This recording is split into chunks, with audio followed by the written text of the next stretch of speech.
Okay. Good morning everyone, students. Now आज हम इस टॉपिक का चैप्टर क्लास का chapter number 1 chemical reaction and equation का थर्ड पार्ट करने वाले हैं। Part third.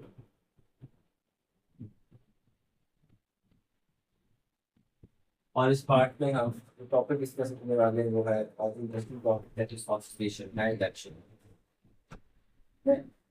बहुत से ऐसे रिएक्शन देखे हैं, ऐसे चेंजेस देखे हैं जिसमें जैसे आप सपोज कब देखा होगा आपने कि आयरन का टुकड़ा बहुत ही होता है कि अगर एयर के कांटेक्ट में रहता है तो उसमें ब्राउन कलर की लेयर लग जाती है।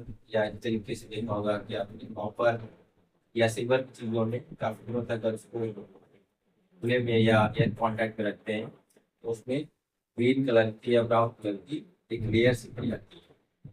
ये क्यों होता है? ये इसका जो मेन कारण है that is the oxidation and action, इसका मेन कारण है। तो आप डिस्कस करेंगे इस टॉपिक को, ऑक्सीडेशन और रिएक्शन को। सबसे पहले जब भी हम कॉपर को ऑक्सीजन के साथ में कांटेक्ट में रखते हैं तो एक लेयर फॉर्म होती है ब्राउन कलर की, जिसको हम कॉपर ऑक्साइड कहते हैं। इसमें इस तरीके ऑक्सीजन के प्रेजेंस में जब कॉपर एंड ऑक्सीजन हीट करेंगे तो हमें कॉपर ऑक्सीजन के साथ ऑक्सीजन का कॉपर ऑक्साइड हम का एक लेयर मिलेगी। और जब भी इस तरीके की रिएक्शन होती है जिसमें ऑक्सीजन ऐड होती है, इस तरीके की ऑक्सीजन जो रिएक्शन होती है उसको हम ऑक्सीडेशन कहते हैं। और अगर हम हाइड्रोजन गैस को इसी रिएक्शन हाइड्रोजन गैस को पास कर देते हैं तो हमें क्या मिलता है? ये जो ब्लैक कलर की कोटिंग है सरफेस पे, ये टर्न होती है ब्राउन कलर की कोटिंग में कन्वर्ट हो जाती है। और इस तरीके से एक रिवर्स एक्शन होता है ऑक्सीडेशन का, इसमें कि कॉपर ऑक्साइड कॉपर वापस से हमें कॉपर वापस मिल जाता है। जैसे कि आप देख रहे हैं यहाँ पे कॉपर ऑक्साइड पर हमने ऑक्सीजन को पास कर दिया है और इसके प्रोडक्ट के फॉर्म में हमें कॉपर मिल गया है और कैसे वाटर मिल गया है। अब यहाँ से आप देख रहे हैं कि कॉपर ऑक्साइड से जनरेशन में ये भी कॉपर अलग हो गया है और ये यहाँ से ऑक्सीजन हट गया है। तो ये कॉपर ऑक्साइड से कॉपर बनता है, दिस इज कॉल्ड रिडक्शन, क्योंकि यहाँ से ऑक्सीजन का लॉस हुआ है। इस तरीके से अगर हम हाइड्रोजन को देखें तो हाइड्रोजन कन्वर्ट हुआ वाटर में, यहाँ पर हाइड्रोजन का और यहाँ पे ऑक्सीजन इसमें ऐड हो गया। इस कॉल्ड रिडक्शन, इसमें ऑक्सीजन का ऐड होना रिडक्शन कहलाता है। तो हम यहाँ देखते हैं कि अगर सब्सटेंस में सब्सटेंस ऑक्सीजन ऑब्टेन कर लेता है, ऐड कर, तो इस तरीके की रिएक्शन को ऑक्सीडेशन कहा जाता है। और अगर कोई सब्सटेंस अपने आप से ऑक्सीजन को रिमूव कर देता है या लॉस कर देता है तो इसको हम रिडक्शन कहते हैं। जैसे आप देखते हैं रिडक्शन प्रोसेस में कार्बन कॉपर ऑक्साइड का कॉपर में रिडक्शन हो रहा है और हाइड्रोजन का हाइड्रोजन ऑक्साइड या वाटर में ऑक्सीडेशन हो रहा है। उसके बाद हम देखते हैं कि इस तरीके का जो भी रिएक्शन होती है इसमें एक तरफ कॉपर ऑक्साइड ऑक्सीजन यूज कर रहा है और दूसरी तरफ हाइड्रोजन जो है ऑक्सीजन को गेन कर रहा है, गेनिंग ऑक्सीजन। और इसमें जो ऑक्साइड हो रहा है इसमें ऑक्सीडेशन हो रहा है। इस तरीके की रिएक्शंस होती है इसमें ऑक्सीडेशन और रिडक्शन दोनों एक साथ में होता है। इस तरीके की रिएक्शन ऑक्सीडेशन रिडक्शन रिएक्शन का नाम जानते हैं या इसका एक और शॉर्ट फॉर्म है, इसको कि हम रेडॉक्स रिएक्शन का नाम रखते हैं। B for reduction, red for reduction, OX for oxidation। इस तरीके से ऑक्सीडेशन और रिएक्शंस यहाँ से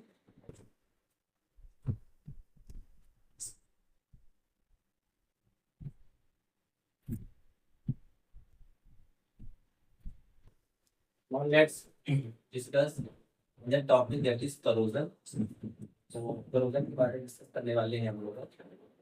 तो जब भी कोई मैटर से एक्सेस के साथ रिएक्ट करता है, जैसे कि एसिड हो गया या मॉइस्चर हो गया या के साथ, तो हो जाता है और इस प्रोसेस को करोजन कहा जाता है। इनसे क्लियर करोजन ब्लैक बॉटिंग, जैसे कि सिल्वर ब्लैक बॉटिंग और ग्रीन कलर की कोटिंग जो है कॉपर लैमिनेशन होती है प्रदूषण का। और ये प्रदूषण बहुत ही डेंजरस चीज है, ये मेटल को फिक्स खराब कर देते, धीमे धीमे मेटल पूरा डिस्ट्रॉय हो जाता है।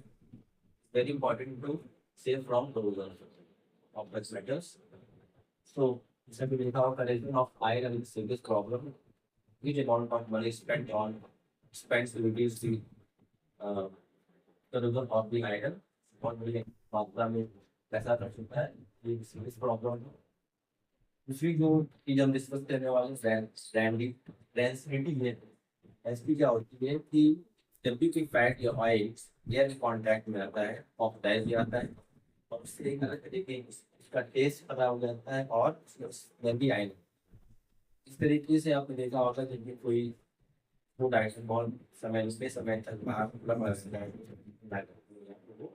बाहर स्पेस से बचाने के लिए जो फूड पैकेजिंग कंपनीज होती है वो अपने फूड मटेरियल जिसमें फैट या ऑयल होता है उसमें एयर पैकेट्स होते हैं उसके अंदर एक आध तरीके की एयर जैसे कि नाइट्रोजन जो उसको ऑक्सीडाइज होने से बचाती है।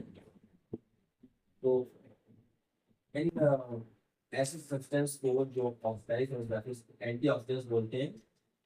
और जिस फूड मटेरियल फैट या ऑयल होता है इसको बचा सकते हैं। These substances may not be keeping food in airtight containers has कुछ गुना और ये है कि अगर हम रेस्ट्रिक्शन से बचाना है तो कुछ सब्सटेंस तो हम एयर टाइट कंटेनर्स में रखते हैं या एयर टाइट पैकेट्स में रखते हैं जिससे कि वो एयर कॉन्टैक्ट में नहीं आ पाता है और ऑक्सीडेशन का जो प्रोसेस है वो बहुत धीमा हो जाता है बिल्कुल खत्म हो जाता है।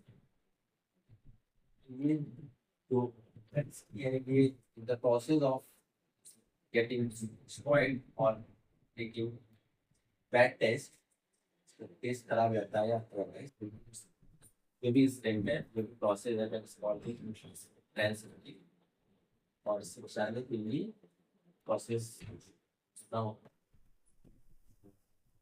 Process hence practicing some study I have content so actually likes seeing it from time to time. Yes, I think videos as well.